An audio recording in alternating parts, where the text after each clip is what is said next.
So we're here with the ultimate DIY couple, Doug and Laura, who designed and built this beautiful home. Take us through the process. Where did you start?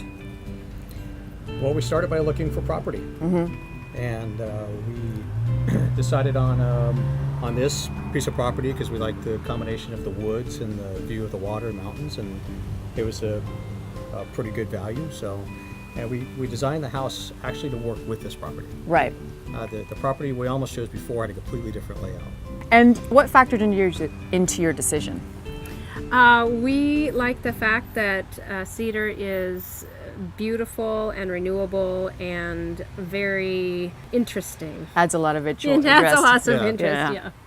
And there's so many profiles available that you can mix and match to create even more visual interest. Yes, so we were able to use the same material with different sizings and create a lot of texture. Doug, why a naughty grade of cedar? Well, we wanted to blend in with our environment. The whole house was designed to blend in with the environment, to pull the outside in, so we chose very large windows, and we wanted to kind of make it look like we're just naturally here. So the rougher looking cedar, it's beautiful, it's rich, and it looks clean, but part of the environment. Right. And Laura, what were you calling it? Rustic modern is what we came up Yeah, with. I love that.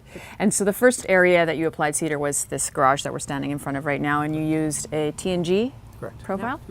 And what was the next area that you used? The front entryway. Okay, let's go take a look. Okay.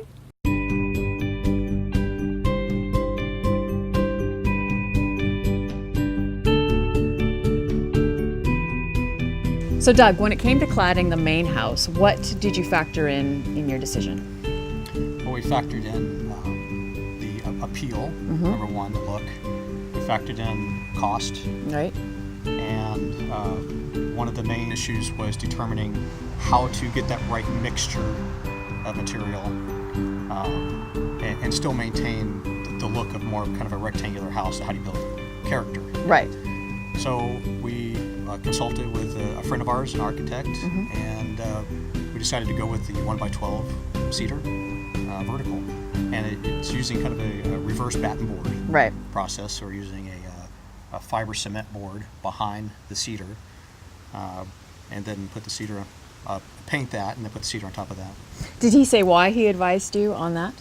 Well, it's a timeless, beautiful, custom look. You know, you see cement board on all kinds of houses and developments. Right. It's done for a reason, and we didn't want that type of look, so we wanted something more custom. Laura, tell us about the finishing process. Yes, well, I had heard from basically everybody I asked that it's very important to stain and seal the backside of the wood before installing it. So we did that in our garage, and I also stained all the sides and the front side twice, and as it dried, the team was installing. So to be clear, you've by yourself finished every piece of wood we see here. That is true. Amazing. Not for the weak at heart, that's for sure. And I understand you have 3 Western Red Cedar decks, is that right? Yes. Yep, first one's right behind us here. Oh, great. And we've got these nice, thick stair treads that are also cedar. Let's go take a look at the other 2 decks. Okay.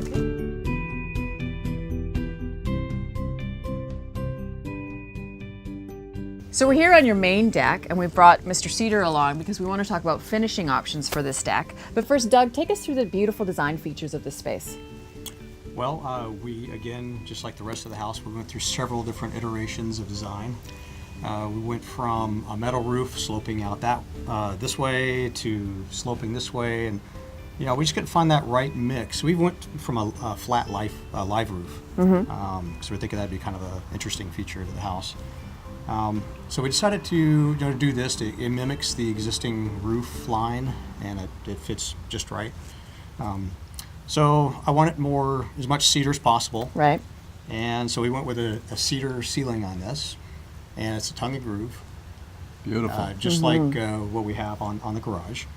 The rest of this right now is open, but will be Lexan. So it's going to be clear polycarbonate.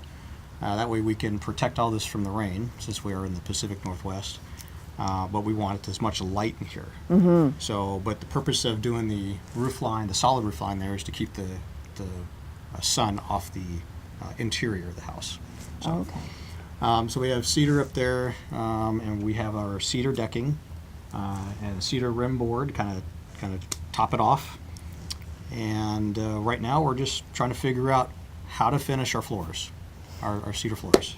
And Laura, what do you want from a finish? I'd like something that is not just a solid opaque paint, something that shows a little bit of the grain, that will withstand the elements ideally, because we are south facing and we do get sideways rain sometimes. So, Couple of pro tips. Lowest maintenance option for a cedar deck is to apply nothing. Let it turn gray. Keep the growth of mold and mildew under control by washing with a mild oxygen bleach solution.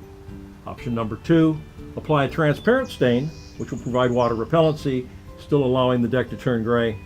And option number 3 would be to apply a tinted or semi-transparent stain, lightly pigmented, and that will give you greater protection against ultraviolet rays of the sun.